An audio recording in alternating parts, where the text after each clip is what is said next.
자, 안녕하십니까. 예. 서울심리지원중부센터 코로나 레드 심리지원, 심리지원 이제 2부이고요. 오늘은 이제 코로나 레드 심리지원이라는 주제로 강의를 또 이제 진행을 하게 되었습니다. 월요일에 이제 코로나 블루 심리지원에 이어서 좀 진행을 하게 됐고요. 저는 이제 오늘 강의를 이제 맡게 된 박용천이라고 합니다. 예, 저는 이제 고려대학교에서 이제 박사과정을 마쳐서 졸업을 했고요. 전공은 이제 임상 및 상담심리학 전공이에요. 그래서 이제 어떤 뭐 코로나 시기에 요즘 많이 좀 마음이 힘드신 분들, 좀 여러모로 좀 어려움을 겪고 계신 분들, 정서적으로 뭐 이렇게 많으신데 그런 분들을 위해서 이런 좀 강의를 준비를 하게 되었습니다. 이제 이 레드 빨간색 하면은 이때 떠오르는 감정이 주로 이제 화가 난다, 그리고 분노라는 이 감정들이 주로 많이 떠오르게 되죠. 이 분노라는 감정은 결국에는 뭐랑 연관이 깊으냐? 불공평함에 대한 인식이 결국엔 이 분노라는 감정에 많이 연결이 되어 있어요. 가족 갈등에 대해서 좀 이야기를 많이 해보려고 합니다. 가족 갈등. 분노, 화하면은 주로 많이 떠오르는 게 이 가족 갈등일 수도 있어요. 아니면 가족 내에서 뭐 강의를 들으신 많은 분들은 또 이제 들으시는 분들마다 다르겠지만 갈등이 좀 많으신 분들도 있고 그 안에서 서로 막 싸우고 갈등하고 혹은 냉전하고 이런 것 때문에 화가 쌓이고 분노가 좀 많고 이런 것들을 경험하신 그런 분들이 의외로 많이 계실 겁니다. 네, 그래서 오늘은 이런 것들에 대해서 좀 얘기를 해보려고 하는데 아니 근데 선생님 이 코로나 레드인데 코로나와 가족 갈등이 도대체 무슨 상관입니까? 무슨 관련이 있습니까? 왜 갑자기 뜬금없이 가족 갈등 이야기를 하시나요? 라고 여러분들이 생각을 하실 수도 있겠지만 사실은 관련성이 되게 높아요. 이 영국의 한 연구에 따르면 코로나로 인해서 지금 부부가 집에서 같이 보내는 시간이에요. 같이 보내는 시간이 증가했다고 해요. 데이터들이 그렇게 이야기를 해주고 있고요. 그래서 근데 이제 이런 가족 갈등을 그래서 한번 오늘은 이 가족 갈등을 가족 갈등을 어떻게 하면 줄일 수 있을까에 대해서 좀 이야기를 해보려고 해요. 왜 이렇게 서로 가족 내에서 문제가 있나요? 라고 하면은 찾아오는 사람들의 상당한 수가 그 원인을 어디서 찾을까요? 난 잘못이 없어요. 이렇게 정확히는 이렇게는 얘기는 안 해요. 나는 잘못이 없어요, 선생님. 이렇게 얘기하지 않고 이렇게 말합니다. 아, 상대방이 이게 좀 바뀌면 좀 좋아질 텐데. 이런 식으로. 근데 그 말이 결국엔 뭡니까? 나는 잘못이 없어야죠. 난 잘못이 없다는 말과 똑같아요. 이런 원인들을, 갈등의 원인을 다 주로 어디에서 찾는다? 내가 아닌 상대방에게서 찾는 경우들이 많습니다. 내가 아닌 상대방. 실제로는 어떨까요? 실제로. 오는 사람들이 대부분 이렇게 말을 해요. 상대방의 뭐뭐가 문제다. 이 사람의 뭐가 문제다. 이 사람의 뭐가 문제다. 이 사람이 이렇게 바뀌면 뭐다? 다 해결된다. 이렇게 좀 많이 말씀들을 하세요. 실제로는 어떨까요? 실제로는 뭐 이게 경우마다 다 다르겠죠. 실제로 어떤 한 사람에게 잘못의 그 비중이 굉장히 큰 경우도 있을 거고. 근데 평균을 내보자면은 어떨까요? 주로 원인은 그냥 5대 5라고 생각하는 게 보통은 마음이 편합니다. 내가 바꿀 수 있는 것과 없는 게 있어요. 근데 내가 바꿀 수 있는 건 뭘까요? 내가 바꿀 수 있는 거. 내가 바꿀 수 있는 거. 내가 바꿀 수 있는 건 납니다, 나. 나의 어떤 생각, 나의 행동, 나는 바꿀 수 있어요. 내가 바꿀 수 있는 거. 내가 바꿀 수 없는 건 뭘까요? 타인입니다. 다른 사람. 여기서 타인이라고 해서 가족은 타인이 아닌데요 라고 하시는 분들도 있겠지만 가족을 포함한 내가 아닌 다른 모든 사람들입니다. 이런 가족 갈등을 좀 줄이고 가족 갈등을 예방하고 하는 방법들 중에서 내가 할 수 있는 것, 내가 나를 바꿀 수 있는 이런 방법들에 대해서 간단하게 조금 다뤄볼 예정입니다. 먼저 내가 바꿀 수 있는 게 나의 뭐라고 말씀드렸죠? 생각과 행동이라고 말씀을 드렸어요. 이 결과를 만드는 거, 나의 어떤 감정을 불러일으키는 거, 나의 분노, 짜증, 아니면 슬픔, 우울, 이런 나의 여러 가지 그런 감정들, 혹은 나의 행동을 만드는 것들이 사실은 이 상황이 아니다. 다른 사람이 하는 행동, 다른 사람의 행동 혹은 상황, 이거 자체가 중요한 게 아니다. 이거 자체가 나에게 어떤 화를 일으키고 짜증을 일으키고 나를 슬프게 하고 이렇게 만든 게 아니라 이 상황과 이 상황에 대한 나의 생각, 상황에 대한 나의 해석이 내 감정을 불러일으킨 거다. 이게 순서가 사실은 맞는 거죠. 그래서 그만큼 이 중간에 있는 생각이 중요합니다. 중간에 이 생각이 굉장히 중요해요. 왜냐하면 똑같은 상황에서도 생각에 따라서 결과가 달라지니까요. 결과가 달라지니까요. 뭐 예를 들어서 뭐 이런 예도 있을 수가 있겠죠. 내가 길에서 이렇게 길을 걷다가 우리 가족을 내가 만났어요. 길에서 이렇게 뭐 자녀를 만나서 이제 인사를 했어요. 반가워 멀리서 이렇게 손을 막 흔들었어요. 누구야? 하고 이제 손을 흔들었어요. 근데 무시를 했어. 우리 딸이 지나가면서 나를 무시할 수 있게 막 누구야? 이렇게 손 들었는데 무시했어. 내 딸이. 그때 내가 여러 가지 생각이 딱 퍼뜩 들 수가 있겠죠. 순간적으로 여러 가지 생각이 딱, 순간적으로 어떤 생각이 딱 들 텐데, 어떤 생각이 들까요? 여러분들 같은 경우에는. 1번, 나를 무시해서 인사를 받지 않았다. 날 싫어해서 날 무시해서 인사를 안 받았다. 이러면 어떻게 될까요? 결과가 어떨 것 같아요? 이러면 결과가 어떨 것 같아요? 화가 나겠죠? 왜 날 무시하지? 내 인사를 받기 싫은가? 화가 나겠죠, 화가. 이런 생각이 들 수도 있어요. 우리 딸이, 내가 아빠란 게, 내가 가족이란 게, 부끄럽구나. 이런 생각이 들 수도 있어요. 이때 어떨까요? 슬프겠죠? 우울할 거예요. 슬픈 마음이 들 겁니다. 이런 생각이 들 수도 있어요. 내가 인사하는 걸 못 들었나? 나를 못 봤나? 이럴 땐 어때요? 그냥, 아무렇지도 않겠죠. 아무 어떤 부정적인 감정은 딱히 없겠죠. 못 봤나? 이따 집에 와서 얘기해봐야지. 이러고 말겠죠. 똑같은 상황이 이렇게 완전히 똑같은 동일한 상황에서 생각만으로 이렇게 결과가 달라지게 됩니다. 화가 날 수도 있고요. 너무 슬프고 의기소침해질 수도 있고요. 아무렇지도 않을 수도 있어요. 생각에 따라서 달라져요. 근데 문제는 뭐냐면은 이 생각들은요, 천천히 진행되는 게 아니에요. 어떤 상황이 있고, 어떤 이런 뭐 길에서 만난 가족에게 인사를 한 이 상황이 있고, 근데 이 상황에서 내가 천천히, 내가 인사하는 걸 못 들었구나. 이렇게 천천히 내가, 이렇게 생각해야지. 화가 나지 않게 이렇게 받아들여야지. 이렇게 이루어지는 게 아니에요. 굉장히 찰나에 이루어집니다. 무시를 받는 순간, 거의 즉각적으로, 자동적으로 우리가 인식하지 않고도 이 중에 어떤 이미지가 하나가 떠올랐을 거예요. 왜 무시했지라는 거에 대한 어떤 이미지가 확 나한테, 이게 어떤 내 말로 이렇게 되는 게 아니라 이미지로 확 떠올랐을 수도 있어요. 날 무시해. 막 이런. 어떤 느낌을 받는 거예요. 일종의 느낌 같아요, 느낌. 이런 거는 찰나의 생각이에요, 찰나의 생각. 이걸 우리가 자동적 사고라고도 하는데 좀 어려운 말로는 순간 찰나에 딱 이런 생각들이 드는 겁니다.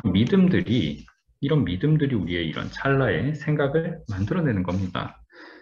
그러다 보니까 여러분, 이게 말로만 보면 쉬워 보이죠? 제가 여러분들 이제 밤에 지나다닐 때 발소리가 나면은 경찰관이 나를 지켜주고 있구나. 경찰관이 순찰을 들고 있구나. 라고 생각하세요. 그럼 안 무서워요. 제가 라고 말을 해도 밤에 여러분들이 걷는데 뒤에서 발소리가 들려요. 근데 갑자기 이게 딱 즉각적으로 생각이 날까요? 아니죠. 바로 무서워질 겁니다. 왜냐면 이 이미지가 먼저 떠오르기 때문에 바꾸기가 쉽지 않아요. 왜냐면 습관이기 때문이에요. 습관화가 되어 있기 때문이에요. 근데 왜 이게 습관화가 되어 있냐? 이 믿음도 믿음이지만, 이런 믿음도 믿음이지만, 이 생각이 얼마나 오래된 습관이에요, 우리에게? 우리가 지금까지 살아온 인생만큼의 수십 년 동안에 쌓인 믿음이에요. 그만큼 우리가 가지고 있는 습관이고, 그렇기 때문에 이게 제가 이렇게 알려드렸다고 해서 하루아침에, 나 그러면 이제, 내가 우리 가족이랑 싸울 때, 내가 우리 부모님이랑 싸울 때, 내가 우리 아내랑 싸울 때, 그러고 보니까 나는 아내가 나한테 잔소리를 하면 항상 나를 무시하는 건가라는 생각을 내가 했던 것 같아. 그래서 내가 화가 났던 것 같아. 이제 아내가 나한테 잔소리해도 내가 나를 무시하는 거라고 생각하지 말아봐야겠다. 라고 다짐을 해도요, 이게 뭐 이렇게 하루아침에 갑자기 그런 생각이 안 들고 이럴 수는 없습니다. 그건 쉽지가 않아요. 그게 되면은 모든 사람들이 다 부처이고 석가모니고 예수님이었겠죠. 그게 쉽지 않습니다. 참 쉽지가 않아요. 그러면 제가 이런 걸 왜 알려드리냐? 알아도 소용이 없으면 알려주니까 이걸 여러분들이 아는 것만으로도 일종의 변화의 시작이 될 수가 있어요. 네, 뭘 알아야 되냐? 하나, 나의 생각이 제가 말씀드렸던 대로 내가 하는 생각, 같은 상황 속에서 여러 가지 생각을 할 수가 있죠. 같은 상황에서 이걸 여러 가지로 생각을 할 수가 있습니다. 근데 그 중에서 내가 한 생각, 내가 가진 생각, 나에게 생긴 찰나의 생각이 언제나 정답인 것은 아니다. 이걸 알면 돼요. 대부분의 이 가족들의 갈등이 결국에는 이 소통 방식의 문제에서 나타나게 돼요. 비롯되게 돼요. 소통 방식, 결국 대화하는 방법이죠. 내 주장을 하는 거예요. 이 비폭력 대화도 내 주장을 하는 방식인데 내 마음을 이야기를 할 거예요. 내 마음을 이야기를 할 건데 내 마음을 갈등을 일으키지 않는 방법으로 이야기를 하는 겁니다. 싸움이 나지 않는 방법으로 이야기를 하는, 그렇게 내 주장을 하는 방법에 대해서 지금 배워보려고 합니다. 그게 이제 비폭력 대화다. 이렇게 생각을 하시면 되겠어요. 단순히 싸우기 싫어, 참아, 그냥 좋은 게 좋은 거야, 다 괜찮다고 해, 이런 건 아닙니다. 예시를 들어주면 이게 좀 쉬울 거예요. 예시를 한번, 이 가족 간의 갈등, 특히 요새 좀 이제 흔한 자녀와의 갈등 상황을 한번 좀 예를 들어보겠습니다. 자, 자녀가 있어요. 아들이 있는데 공부하러 간대. 어느 날 공부하러 저기 독서실, 요새 이제 스터디 카페 같은 것들이 이제 많은데 스터디 카페 이제 공부하러 간대. 아들이 공부하러 간다고 한 아이가 근데 어쩌다 보니 PC방에서 게임을 하고 있는 걸 발견했어요. 이 상황이죠, 이 상황. 표정 보이시나요? 당황하죠. 애가 이제 PC방에서 게임을 하고 있는 걸 발견을 했어요. 자, 여러분들이 이런 상황이라고 우리 생각을 해봅시다. 내 자녀가 이제 나한테 공부하러 저기 독서실, 스터디 카페, 학원 한다고 말해놓고 한참 안 돌아와서 내가 좀 순찰을 돌아보니까 집 앞에 PC방에서 친구랑 게임을 하고 있더라. 공부하러 간 게 아니라 거짓말하고 게임을 하고 간 거죠. 어떻게 말할 겁니까? 이 상황에서. 되게 흔한 상황이에요. 흔한 되게 어떤 가족 갈등의 하나의 예예요. 이런 갈등들 많죠. 자녀와든 뭐 어떤 배우자와든 뭐 부모와든 이런 갈등 많을 거예요. 나는 어떻게 말할 겁니까? 여러 가지 이제 말하는 그 예들이 있겠는데 네 가지 다 좋은 방법이 아니에요. 오히려 굉장히 안 좋은 예입니다. 안 좋은 예. 안 좋은 예예요. 이런 네 가지 방식, 상대방을 내 어떤 기준, 나의 어떤 생각, 나의 여기에서 판단하지 말 것. 판단하는 말을 하지 말 것. 이 네 가지는 안 해야 되는 좋은 예예요. 안 해야 되는 것들이에요. 강요하지 말 것. 하지 말랬잖아. 내 말 들어. 흔히 특히 부모와 자녀 관계에서 이렇게 수직적인 관계에서 많이 나타날 수 있는 방법입니다. 하라면 해. 가라면 가인 거죠. 하라면 해. 왜 안 해? 라고 하는 거. 강요. 좋은 방법이 아니에요. 당연시하는 거, 비교하는 거, 이런 것들 다 우리가 지양해야겠죠. 그러면 어떻게 대화를 하면 좋은가? 어떻게? 그거에 대해서 이제 오늘 쭉 알려드릴 건데 총 네 가지 단계가 있습니다. 네 가지 단계. 첫 번째 단계는 뭐냐면요. 첫 번째 단계는 갈등 상황, 갈등이 일어날 것 같은 이런 상황들에서 첫 번째는 바로 말하지 않는 거예요. 이 기분을 무시하라는 말이 아닙니다. 내 관찰하기엔 내 기분도 포함돼요. 여기에 내 기분까지 포함이 되는 거예요. 나는 어떤가? 나는 실망스럽고 그리고 속상하고 화도 난다. 내 기분도 관찰하는 거예요. 내 기분도. 손이 부들부들 떨린다. 나까지 관찰을 하는 겁니다. 이런 식으로 현재 상황을 한번 잘 관찰을 해보세요. 관찰을 하고요. 그 다음 단계, 관찰을 한 후에는 우리가 뭘 할 수 있냐면은 관찰을 통해서 상대방의 입장을 이해해 볼 수가 있어요. 왜 아이가 공부하러 간다고 하고 PC방에서 게임을 하고 있을까? 이런 호기심. 근데 호기심인데 아주 차가운 분노에 찬 호기심이 아니라 좀 따뜻한 호기심을 한번 가져보는 거예요. 상황을 객관적으로 관찰을 하고 나면 이 공감이 조금 더 쉬워집니다. 공부가 너무 힘들어서 너무 힘들어가지고 좀 쉬고 싶었나? 여러 가지. 아이의 입장에서 한번 생각을 해보는 겁니다. 이렇게 한번 이해를 해보고요.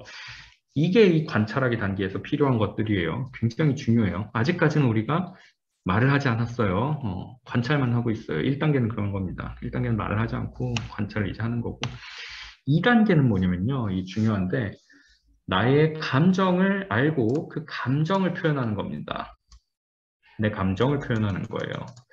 감정 표현하기. 이제 드디어 우리가 말을 합니다. 이 단계에서. 이렇게 관찰을 일단 해보고요. 그 다음에는 관찰하기에 뭐도 있었죠? 내 감정도 있었죠? 관찰하는 거에. 내가 지금 어떤 기분인지, 어떤 감정을 느끼는지, 어떤 생각을 하는지 내 감정을 한번 알고 그걸 관찰하고 그 감정을 이제는 표현을 해야 돼요. 근데 중요한 게 있어요, 여러분. 중요한 게 있는데 감정은 내가 느끼는 나의 느낌은 감정은 생각이나 평가나 비판이랑은 다릅니다. 이것들과는 달라요.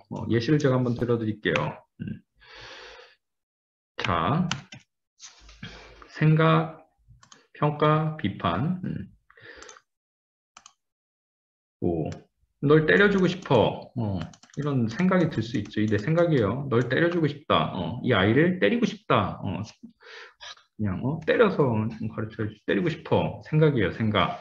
감정이 아니에요. 때려주고 싶은 감정이 아니에요. 그럼 감정은 뭘까요? 때려주고 싶다는 생각이 드는 이거의 원인이 되는 감정은 뭘까요? 화가 나. 화가 난다. 화를 표현하고 싶다. 화를 표출하고 싶다. 화가 나니까 때리고 싶다. 때려주고 싶다. 라는 생각이 이제 드는 거죠. 화예요, 화. 요거를 우리가 널 때려주고 싶다. 그냥 아니면 때리거나 이렇게 이제 표현하는 거는 감정을 표현하는 게 아닙니다. 내 생각을 표현한 거예요, 생각을. 감정은 이거예요. 화가 난다. 나는 화가 나. 이게 감정이에요. 그리고 또 다른 것들. 평가.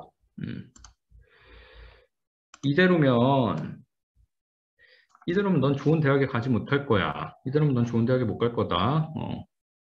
어떤 평가죠, 평가. 너는 뭐뭐 할 거다. 야, 넌 게임 중독이구나. 야, 넌 이대로면은 넌 좋은 대학에 못 갈 거야. 너 인생 망할 거다. 평가하는 겁니다. 평가도 감정이 아니에요. 여기 무슨 감정이 있을까요? 이 평가에는. 너가 이대로면 좋은 대학에 못 갈 거야. 라는 감정에는 걱정이라는 감정이 있는 거죠. 나는 내 아이가 걱정된다. 걱정된다. 좋은 대학에 못 갈까 봐 걱정된다. 시험 성적이 안 좋을까 봐 걱정된다. 걱정을 하는 겁니다. 사실은. 걱정을 하는 거예요. 평가. 근데 평가로 우리가 보통 말을 해요. 평가로.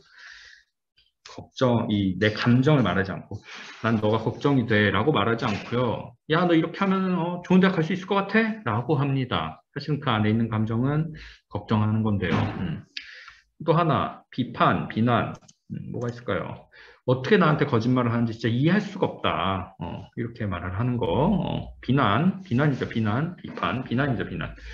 어떻게 너가 나한테 거짓말을 하니? 오늘 진짜 이해할 수가 없어, 너를. 비난하는 겁니다. 감정이 아니에요, 이것도. 내 감정을 이야기하는 게 아니에요. 내 감정은 뭐죠? 거짓말을 하는, 아이의 행동을 보니까 난 속상하고 마음이 아프다. 이게 내 감정이에요. 그래서 우리는 이렇게 말하는 대신에 이렇게 말을 할 수 있어요. 누구야, 아들아, 나에게 너가 거짓말을 해서 나는 참 속이 상한다, 속상하다. 누구야, 너가 성적이 안 나올까 봐 엄마는 걱정이 돼. 이렇게 감정을 말을 하는 겁니다. 감정을. 어떤 생각, 평가, 비판을 하는 게 아니라요. 이렇게 말을 하는 게 아니라 이건 감정을 말하는 게 아니에요. 우리가 말을 하는 건 감정이어야 해요. 그래서 이 3단계 말을 할 때 또 중요한 거는 내 감정을 아는 것도 중요한데 내 욕구를 인식하는 것도 중요해요. 말씀드린 것처럼 내 감정을 통해서 내 욕구라는 걸 알 수가 있고요.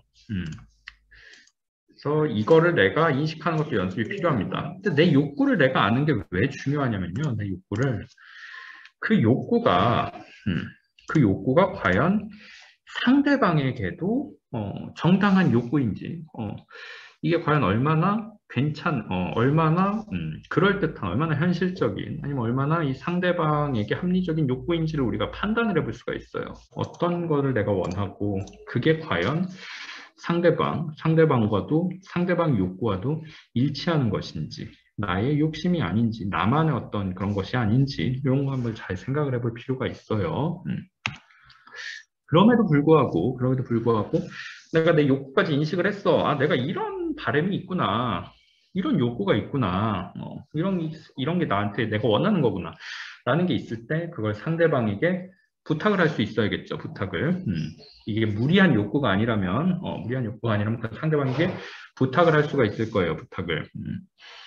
뭐 그런 거죠. 이제 욕구마다 이게 좀 다를 텐데, 예를 들어서 아이가 서울대 갔으면 좋겠어. 이게 내 욕구예요. 아들아 서울대를 가죠.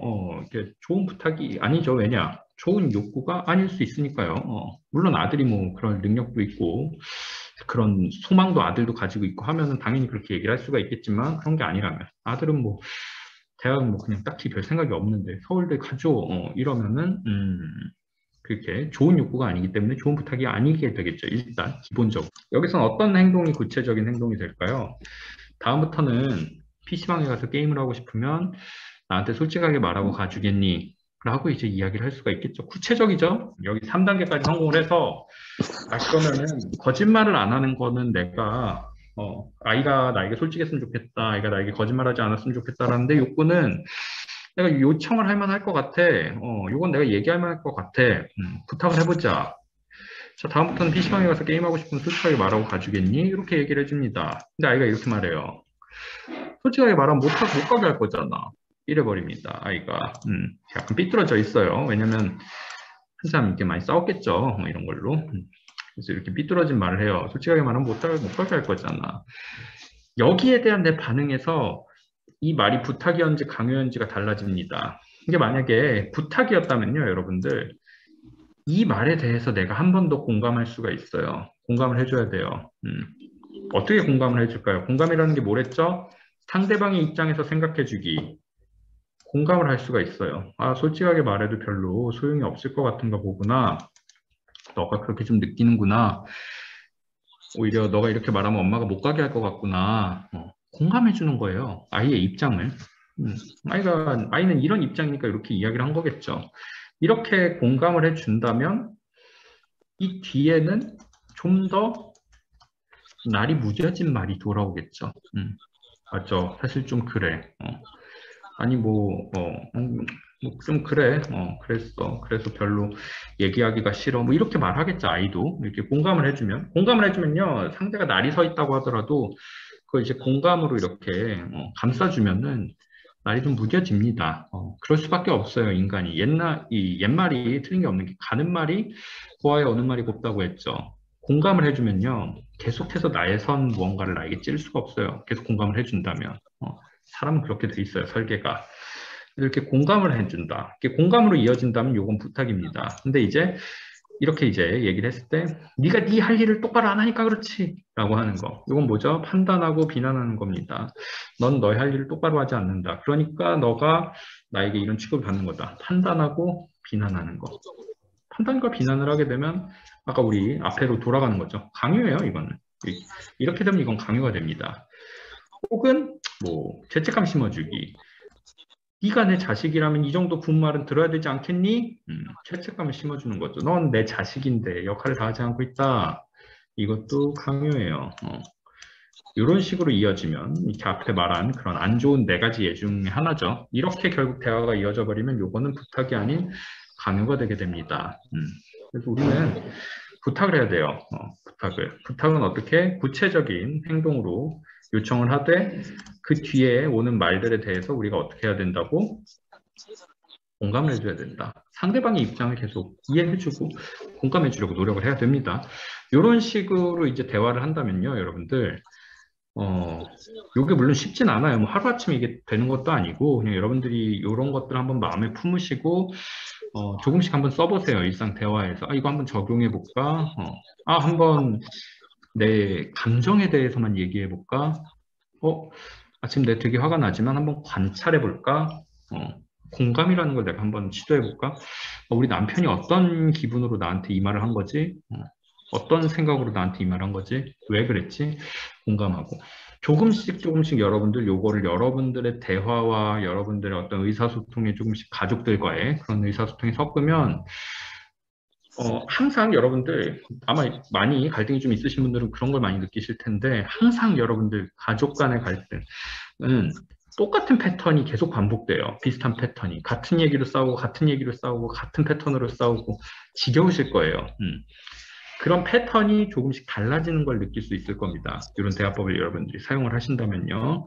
근데 이것도 연습이 많이 필요하니까 많이 한번 연습해 보시고, 이런 거 같은 경우에는 이제 어떤 뭐 우리 가족들과 같이 연습을 해보는 것도 좋아요. 이렇게 이야기하기 뭐 비폭력 대화 뭐 이런 거 어떤 유튜브에 찾아보면 영상도 있고요. 뭐 책 같은 것도 있으니까 그런 거 보면서 우리 같이 이렇게 연습하고 이렇게 대화해보자 하는 것도 되게 도움이 될 수가 있어요. 가족들이 당장 뭐 하고 싶어 하지 않는다면 여러분들이 연습을 해서 사용을 해보시는 것도 좋고요. 왜냐면 내가 이렇게 부드럽게 이야기하고 내가 갈등 유발하지 않는 말을 한다면 상대방도 맞춰서 부드러지고 마음을 좀 열 수밖에 없게 되거든요. 그런 대화법입니다. 이걸 꽤 강력하니까 한번 여러분들 잘 마음에 심어 두셨다가 한번 우리 가족과의 갈등이 있을 때 한번 사용을 해보세요. 그리고 부탁을 할 때는 명확하고 구체적으로 하고 또 하나가 긍정적인 언어를 사용을 하는 것. 이런 것들까지 여러분들이 한번 기억을 해보시면 좋을 것 같습니다. 예, 이렇게 이 네 단계를 가지고 이야기를 하는 게 여러분들의 어떤 가족의 갈등을 예방하거나 혹은 이미 일어나고 있는 그런 갈등들을 좀 완화하는데 많이 도움이 될 거라고 제가 생각을 해서 짧은 시간이라 제가 그렇게 엄청 자세하고 막 구체적으로 소개해드리거나 연습을 하거나 이러진 못했지만 어쨌든 소개를 좀 해드렸어요. 보시고 좀 관심이 생기는 분들은 뭐 비폭력 대화라든지 이런 것들을 좀 검색을 하셔서 한번 좀 더 자세하게 찾아보시는 것도 아마 많이 도움이 되실 수 있을 것 같습니다.